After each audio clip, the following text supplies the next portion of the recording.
You can now make online payments to Sri Lanka Atomic Energy Board via GovPay. සේවකයන්ගේ අවම වේතනය සම්බන්ධයෙන් The National Minimum Wage of Workers Act number 3 of 2016 mandates the minimum wage for all workers in Sri Lanka. According to this act, the current monthly minimum wage is 17,500 rupees. We discussed increasing it to 30,000 rupees. However, from the employer's side, it was agreed that the increase would take place under two phases.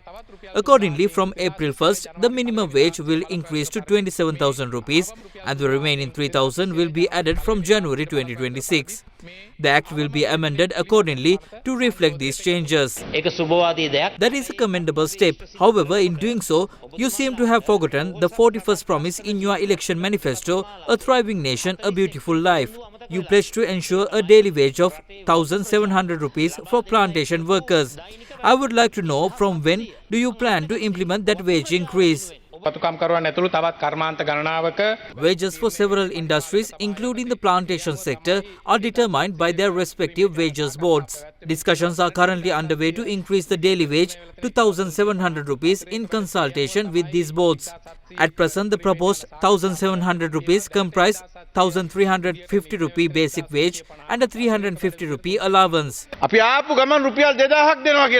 This government promised to increase the wages of the plantation sector by 2,000 rupees immediately upon assuming power. At the very least, you should apologize and admit that you cannot fulfill those promises and are doing what is feasible under the current circumstances. Starting from April 1st, all private sector employees must receive this new minimum wage. Many companies have already provided the wage increment from April 1st, but some have not. Those firms will be required to increase their workers' salaries once the Amendment Act is passed today, and they must also pay arrears for the months since April. Now the government claims we are holding them back when they are trying to take action.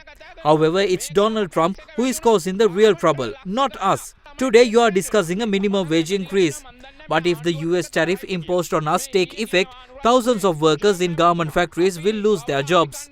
Some government ministers seem to be at odds with their own administration. Just yesterday, the Minister of Agriculture in Anuradhapura said there is no such thing as self-sufficiency and that if needed, they would import rice. Regardless of the challenges, such a statement is highly inappropriate coming from the Minister of Agriculture.